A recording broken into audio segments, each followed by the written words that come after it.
মরা জাতির জিন্দা করলেন তিনি কোরআন দিয়ে। কেমনে মরছে মানুষ দেখেন, মরার কায়দা দেখেন। মানুষের কেনা বেচা চলতেছে, মানুষ কেনা বেচা চলতেছে। গরু ছাগল মানুষকে যেমনি কেনে, মানুষ তেমন মানুষ কিনত। দাস দাসী খরিদ করত। দাসীকে ক্রেতা গর্ভবতী বানাতো। এরপরে যখন তার বাচ্চা পেটে বড় হতো, সেই সময় বন্ধু বান্ধবদের দাওয়াত দিত, ঘরের সামনে দাওয়াত দিয়ে বসাইয়া মদ পান করত। আর আরেকজন দাসকে বলতো দাসীটাকে নিয়ে আসো, দাসীটাকে আনতো। দাসকে বলতো এই দাসীর বিবস্ত্র করো, বিবস্ত্র করা হতো। এর পেটটা ফাড়া হতো। তারপরে জীবিত মায়ের পেটের বাচ্চাটা বের করা হতো। মা ছটফট করে মরছে আর বাচ্চাটা ছটফট করে মারা যাচ্ছে। এই দৃশ্য দেখে বন্ধু বান্ধব মদ খাইতো আর পৈশাচিক অট্ট হাসিতে ফেটে পড়তো। এর থেকে মরা জাতি আর কারে বলে? কন্যা সন্তান হতো, আছাড় মেরে মেরে ফেলে দিত। কন্যা সন্তান হতো, পাথর মেরে মারত, জীবিত অবস্থায় মাটির মধ্যে প্রতীত করে রাখত। আল্লাহ তাআলা বলেছেন বিআইয়ি যামবিন কুতিলাত। প্রিয় ভাই সব, যৌন চাহিদা মেটাবার জন্য পুরুষের জন্য একটি নারীর প্রয়োজন। নবী আসার আগে তাদের অবস্থা এমন ছিল, নারী একটা দরকার, সেই মেয়ে লোকটা কার বউ, কার মা, কার বোন, কার স্ত্রী, তা দেখার কোনো জরুরত বোধ করতো না তারা। নাউযুবিল্লাহ। আমি কি মানায় বলতেছি কথাগুলি? অন্যের বাড়ি ঘর সম্পদ আমি আত্মসাৎ করব না কেন, ওই লোকটাকে হত্যা করব না কেন, এর কোনো যুক্তিসঙ্গত কারণ তার কাছে জানা ছিল না। হত্যা করা এটা আমার রাইট। আমার উটের পানি খাওয়াবার আগে অমুক এলাকার লোকের উটের পানি আগে খাওয়াইল কেন, এটা আমাকে অমর্যাদা করা হয়েছে। এই বিষয় নিয়ে 100 বছর যুদ্ধ চলেছে। এই জাতি কি জিন্দা না মরা? মরা জাতি। এই মরা জাতিরে জিন্দা করেছে এই কিতাবখানা। সুবহানাল্লাহ, সুবহানাল্লাহ। এই কোরআন মরা জাতি জিন্দা হয়ে গেল। এক আল্লাহ বিশ্বাস করতে পারে নাই, অনেকগুলো খোদা তারা বানিয়েছে। আল্লাহর ঘরের মধ্যে কতগুলো ছিল বলেন? 360টা। এতেও পিপাসা মেটে নাই। ঘরে ঘরে খোদা বানাইছে, প্রত্যেক বাড়িতে গোত্রের জন্য আলাদা আলাদা খোদা। আবার নিজেরা বসে বলতো তোর খোদা কি জানে, আমার খোদার ঠেলা বেশি। এই নিয়ে তারা গর্ব করত। কবি আল্লামা আলতাফ হুসাইন হালি তিনি বলছেন, কবিলে कबीले का बुत एक जुदा था, किसी का हुबल था, किसी का सफा था, ये नाइला पे और ये उज़्ज़ा पे फिदा था, इसी तरह घर घर नया एक खुदा था। প্রত্যেকের গোত্রের জন্য আলাদা আলাদা খোদা। সুদ ভিত্তিক অর্থনীতি দিয়ে মানুষকে শোষণ করত। চুরি, ডাকাতি, জেনা, ব্যভিচার, হত্যা, ধর্ষণে গোটা পৃথিবী জাহান্নামের হয়ে গিয়েছিল, জাহান্নামের প্রান্ত সীমায় এসে পৌঁছে গিয়েছিল। নবী করিম সাল্লাল্লাহু আলাইহি ওয়াসাল্লামের কাছে আল্লাহ তাআলা এই কিতাবখানা দিলেন। একখানা কিতাবের কারণে মরা জাতি জিন্দা হয়ে গেল। কি জিন্দাটা হইল দেখেন। ওমর রাদিয়াল্লাহু তাআলা আনহু, যিনি আল্লাহর নবী হত্যা করতে আসলেন, আল্লাহর নবী জবাই করতে আসছে, কত বড় জাহিল হইলে পরে একটা মানুষ এই কাম করতে আসে। সেই লোকটির মধ্যে পরিবর্তন এই কোরআন আনতে পারছে না পারে নাই? জোরে বলেন, পেরেছে কিনা? কোরআনের সংস্পর্শে যখন হযরত ওমর এলেন, এমন পরিবর্তন এসে গেল। নবীজি বলেছেন, লা নবিয়্যা বাদি ওয়ালা রাসূলা, আমার পরে নবীও হবে না, রসুলও হবে না। আমার পরে যদি কেউ পৃথিবীতে নবী হতেন, লাকানা ওমর, ওমরে আল্লাহ রব্বুল আলামিন নবী বানাইয়া দিতেন। এই কোরআন শরীফ হযরত ওমরকে জিরো থেকে হিরো বানাই দিলেন। কবি বলছেন, উতর কর গার হেরা সে সুয়ে কম আয়া, উতর কর গার হেরা সে সুয়ে কম আয়া, और एक नुस्खे किमिया साथ लाया। হেরা পাহাড় থেকে নবীজি পৃথিবীর মানুষের কাছে ফিরে এলেন, হাতে করে নিয়ে আসলেন একখানা পরশ পাথর। এই পরশ পাথরের সংস্পর্শে যখন লোহা এলো, লোহাগুলি লাগলো, পরিণত হয়ে গেল। একটা জাতি রেডিক্যাল চেঞ্জ। চোর ডাকাত, সম্পদ হরণকারী, সম্পদের পাহারাদার হয়ে গেল মানুষের।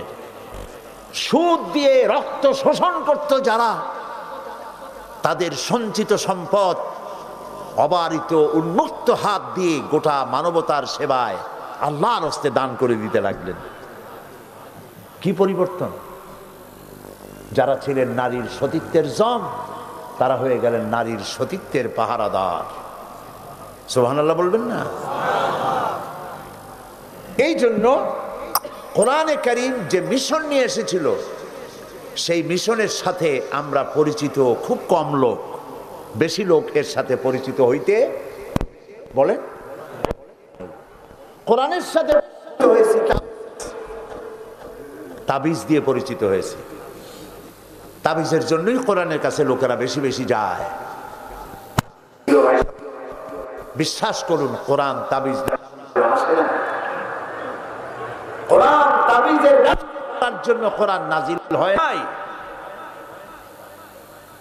কোরআন এসেছে একটা বিশাল বিপ্লব সাধনের জন্য, মানুষের উপর থেকে মানুষের গোলামি হটিয়ে দিয়ে সেখানে প্রভুত্ব কায়েম হবে আল্লাহর।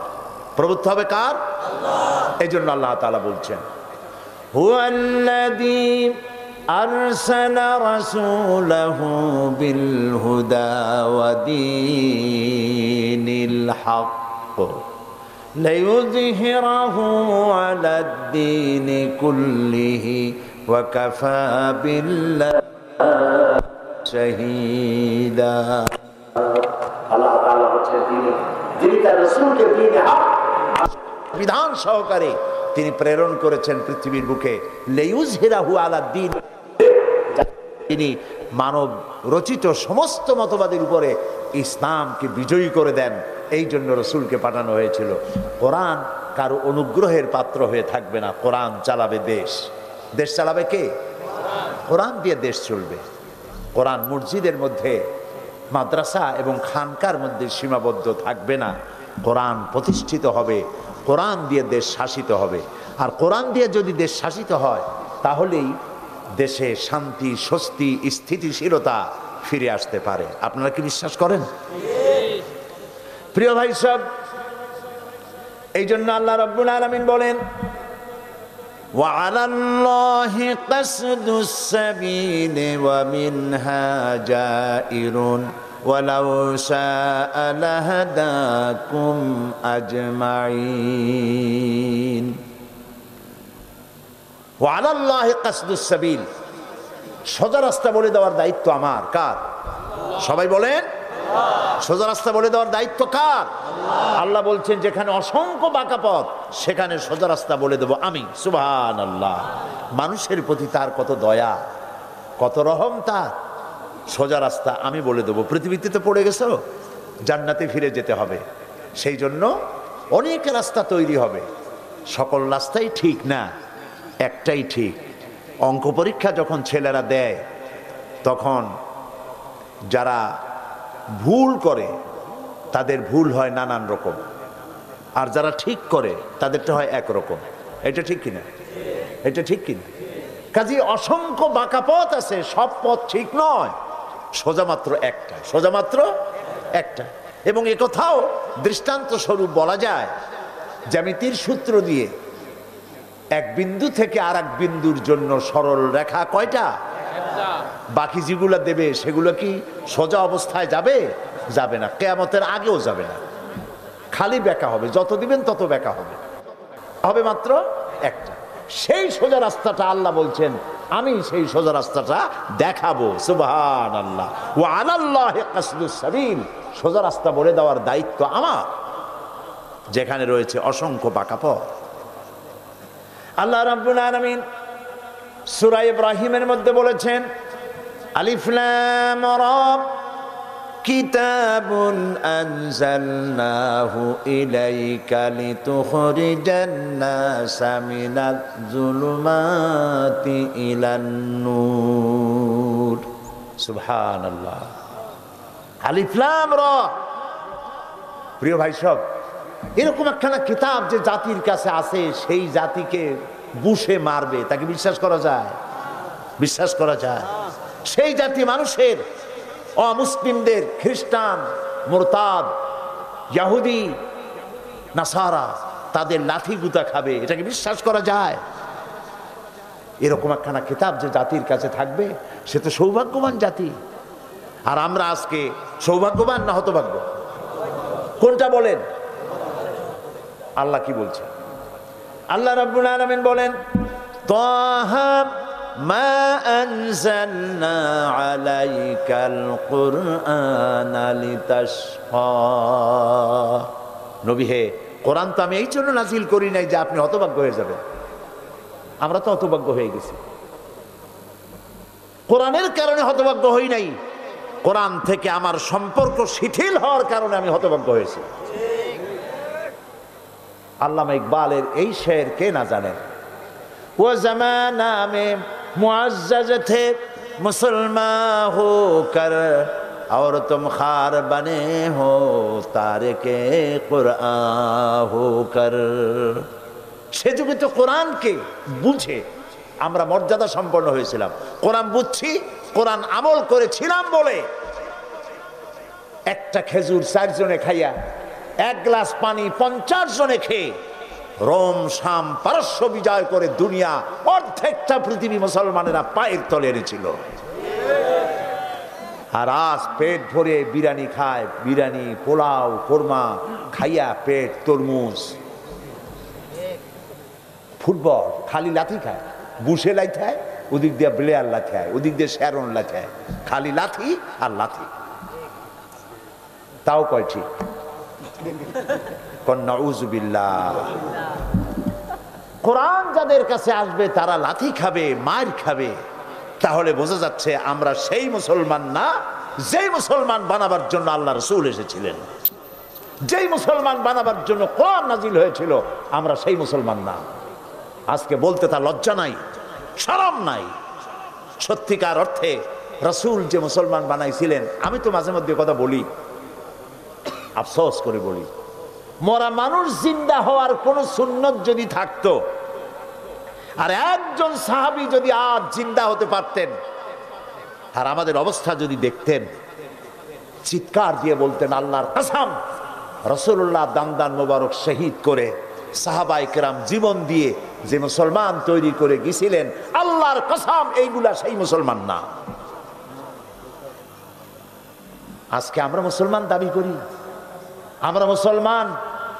আমাদের মুসলমানেরা কবরের কাছে মাথা নত করে, কবরের উপরে চাদর চড়ায়, আগরবাতি দেয়, মোমবাতি দেয়, মোরাপির জাতাবীরের নামে মানত করে, আর এরপরেও দাবি করি আমি মুসলমান। নাউযুবিল্লাহ। মাজারগুলিতে কারা যায়? হিন্দু না মুসলমান? মাজারে আগরবাতি, চাদর দেওয়া, এগুলি কারা করে? মানতগুলি কারা দেয়? আপনি লক্ষ্য করে দেখবেন, একজন পীরের সামনে গিয়ে একজন মুসলমান যতটা আদব করিয়া, ঠ্যাং বাস করিয়া, গলাটা কাট করিয়া যত আদব করে, নামাজের মধ্যে আল্লাহর সামনে আদব করে না। তো আল্লাহর গজব মুখে জুতা দিয়া পিটাবে না কেন বলেন? কপাল পড়েছে আজ মুসলমানের। ইয়াখশাউনা নাসা কাখাশিয়াতিল্লাহ। এরা মানুষকে এত ভয় করে যে ভয় করা উচিত ছিল আল্লাহ রাব্বুল আলামিনকে। মানুষকে এত মহব্বত করে যে মহব্বত করা উচিত ছিল আল্লাহ রাব্বুল আলামিনকে। এই কথাগুলি কি আমি বাড়তি কথা বলছি না ঠিক বলছি? কাজী যতক্ষণ পর্যন্ত মাজার থেকে মসজিদমুখী না হতে পারবেন, যতক্ষণ পর্যন্ত বাতিল বিভ্রান্ত ভণ্ড পীরগুলি থেকে নিজের জীবনকে রাসূলুল্লাহর দিকে ফিরাইতে না পারবেন, জুতা খাইতেই হবে, বাঁচতে পারবেন না। ভণ্ড পীর দিয়ে ভরে গেছে বহুত। আসল পীর থাকতে পারে, কিন্তু ভণ্ড বেশি, ঠিক কিনা? আশেকে রাসূল, সুফি সম্রাট, শয়তানের সম্রাট, নাম রাখছে সুফি সম্রাট। প্রিয় ভাই সব, আশেকে রাসূল মহাসম্মেলন, রাসূলুল্লাহর মহব্বতের চোটে ঘরের মধ্যে বসে থাকে। যখন সালমান রুশদি রাসূলুল্লাহকে গাল দিয়া বই লিখলো স্যাটানিক ভার্সেস, মদখোর জিনাকার মুসলমান পর্যন্ত রাস্তায় বেরিয়ে এসেছে, আমি নামাজ পড়ি না, মদ খাই, অন্যায় করি ঠিকই, কিন্তু আমার রাসূলকে গালি দিবা, আমি বাইসে তাকে করবো কি? মিছিল গিয়ে গুলি খেয়ে শহীদ হয়ে গিয়েছে। তুমি সম্রাট হইছো, তুমি তখন কি করছো? যখন এদেশে 252টি মাদ্রাসা বন্ধ করেছিল বিগত সরকার, তুমি সুফি সম্রাট কোথায় ছিলে? যখন শাইখুল হাদিস আল্লামা আজিজুল হককে জেলের মধ্যে ঢুকানো হলো, গত 5 বছরে বাইতুল মুকাররমে মুসল্লিদেরকে পিটাইয়া রক্ত দিয়া বাইতুল মুকাররম লাল করে দিয়েছিল, কোথায় ছিলে ভণ্ড? সুতরাং এই ভণ্ডদের সাথে মুসলমানদের কোনো সম্পর্ক থাকতে পারে না। এই সম্পর্ক ছিন্ন করতে হবে। কলিজার মধ্যে মহব্বত হবে আল্লাহ এবং তার রাসূলের, ভয় হতে হবে আল্লাহ এবং তার, তাহলে আবার সেই হারানো দিন ফিরে আসতে পারে। অন্যথায় নয়। আপনার বাবাটা কেন হতে হবে ওদের সামনে? কেন ভয় পান? দুনিয়ার সমস্ত পীর একত্রিত হয়ে ফু দিয়ে আপনার ভাগ্য ভালো বানাতে পারবে না, পারবে না, পারবে না। অথবা বদ্ধ করে আপনার এক গাছা পশম বাঁকা করতে পারবে না। এটা হলো ঈমান। এটার নাম কি? খায়রিহি ওয়া শাররিহি মিনাল্লাহ তাআলা। আমার ভালো আমার মন্দ একজনের হাতে, তার নাম কি? আল্লাহ। এক মহাসত্তার হাতের মধ্যে, তার নাম কি? চিল্লায় বলো আল্লাহ। এই কথা আপনি যত বেশি আপনার কলিজার ভিতরে গেড়ে নিতে পারবেন, ততই জিল্লাতি আর অপমান থেকে আপনি রক্ষা পাবেন। এক আল্লাহর সামনে সেজদা করবেন, দুনিয়া আপনারে সম্মান করবে। এক আল্লাহরে বাদ দিবেন, সমস্ত জায়গায় ভয় পাবেন, এমনকি পাতি শিয়ালের ডাক শুনিয়ে হার্টফেল করবেন। ওই তাহাজ্জুদ গোজারের কোনো দাম নাই আল্লাহর কাছে যে ট্রাকের টায়ার বাজ শুনিয়ে হার্টফেল করে। ওই মর্দে মুজাহিদের দাম যে বোমার আওয়াজ শুনলে পরে পালায় না, দৌড়ে দেখতে চায় আমার কোন লোক এই বোমায় আহত হয়েছে নাকি। এর নাম হলো মুমিন।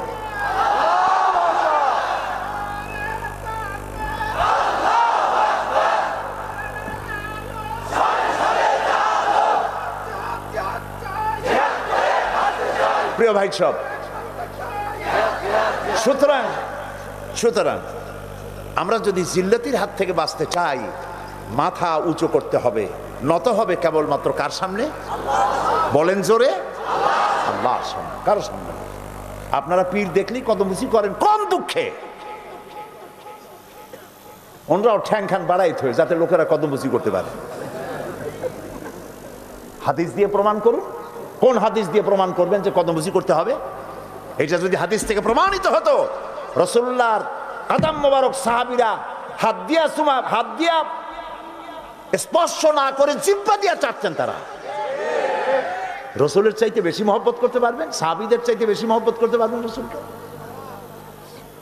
সুতরাং কদমুচি করতে গেলে মাথা নিচু হয়ে যায়, আর এই মাথা যদি সম্মানের কারণে নত করেন তাহলে এটা কুফরির মধ্যে শামিল হয়ে যাবে। কথা বুঝতে পেরেছেন?